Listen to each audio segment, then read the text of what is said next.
está saindo uma notícia por aí de que clonaram, né, aqueles lobos gigantes, aqueles lobos terríveis de 30 mil anos atrás, 10 mil anos atrás, e que desextinguiram, né? Essa seria a notícia mais sensacionalista em torno disso. Primeiro, trata-se de uma empresa privada, né? E a gente tem que também lembrar que existem interesses econômicos por trás dessas notícias.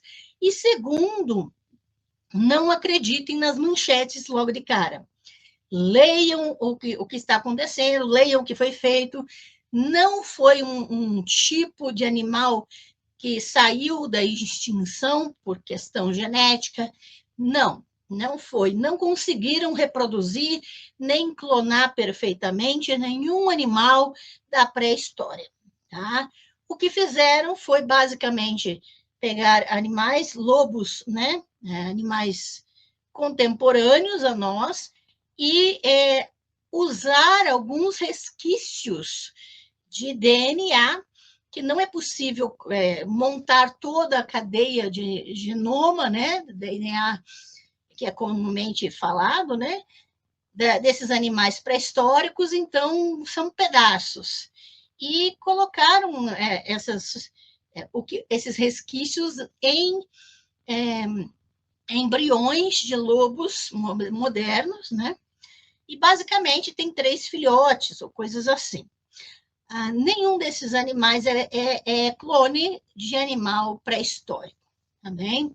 Há 2 problemáticas aqui. Primeiro, a questão de que existem interesses econômicos por trás de notícias sensacionalistas e não há, de fato, nenhum tipo de desextinção de animais ocorrendo no momento.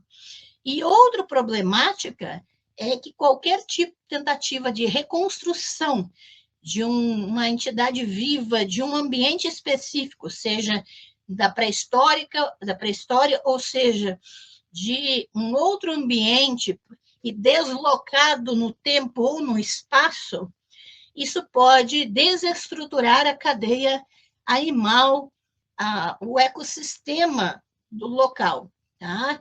Então, há muitas questões éticas envolvidas, e eu quero recomendar que quando vocês ouvirem ou lerem sobre isso, também pesquisem com especialistas sobre o assunto. Eu tive contato com uma paleontóloga, né, especificamente, e que há problemas éticos nessa questão, tá? E claro que o pessoal todo mundo agora sabe do que se trata, todo mundo sabe, é isso aqui com isso aqui, é isso aqui com isso aqui, todo mundo é especialista agora, né? Quando, na verdade, a gente tem que saber que nada é o que parece, tá bem? Principalmente quando você trabalha com material científico e com especialistas na área. Tá? Então, recomendo que não é porque você lê um artigo sobre, não é porque você lê uma manchete ou uma matéria sobre que você entende do assunto. Então, a gente vai, né, cada um se colocar no seu lugar e pesquisar antes de falar sobre qualquer uma dessas questões.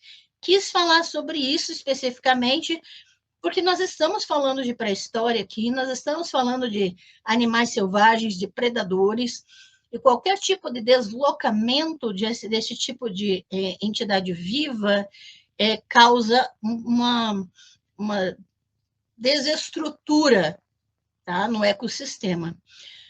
Tem, por exemplo, caramujos africanos que foram trazidos para o Brasil e que, esse é um caso recente, vocês podem pesquisar, e que, quando foram cultivados aqui, eles se adaptaram tão bem ao clima daqui, que acabaram inibindo os caramujos naturais de crescer.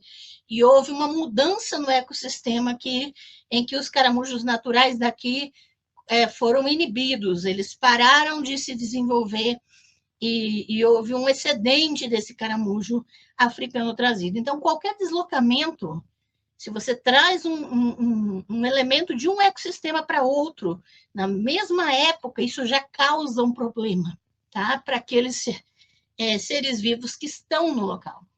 Então, a gente tem que tomar muito cuidado, tá? Antes de, olha, Game of Thrones foi lindo, né?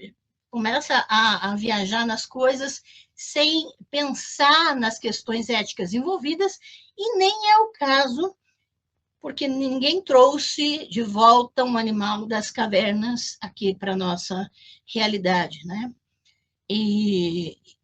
Mas mesmo assim as implicações são problemáticas também.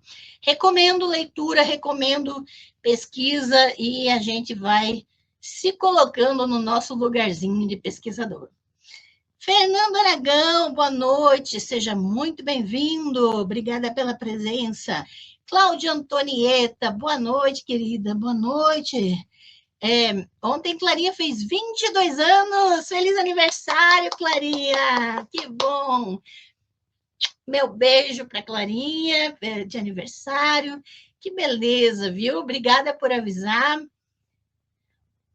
Olha a Fabiane aí, membro do canal. Oi, querida, seja muito bem-vinda.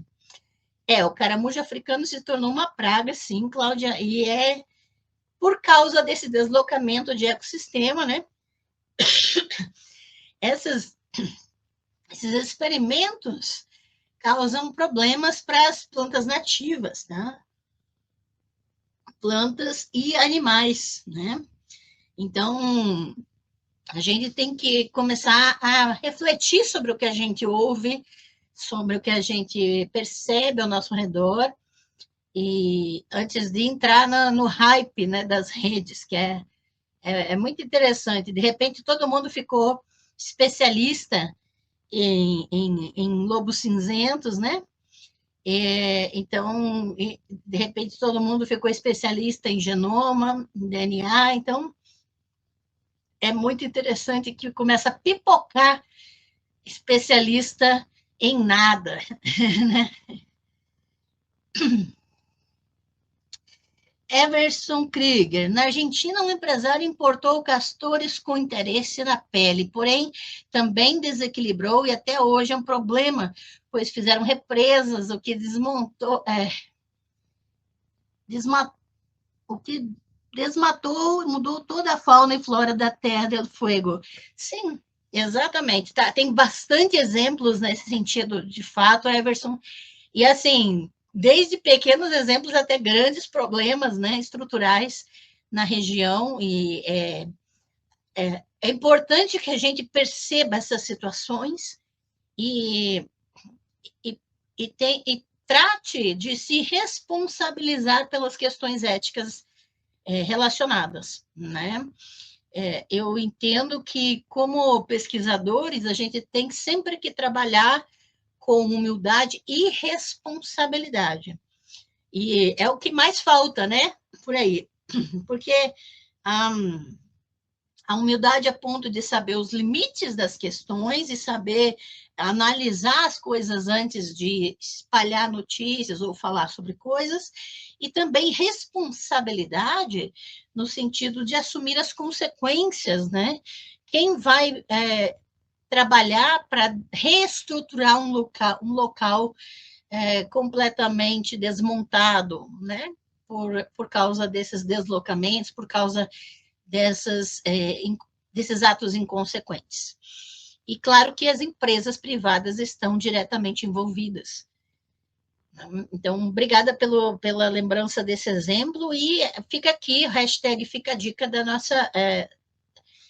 nossa responsabilidade em relação àquilo que nos cerca, ao ambiente que nos cerca. Beleza?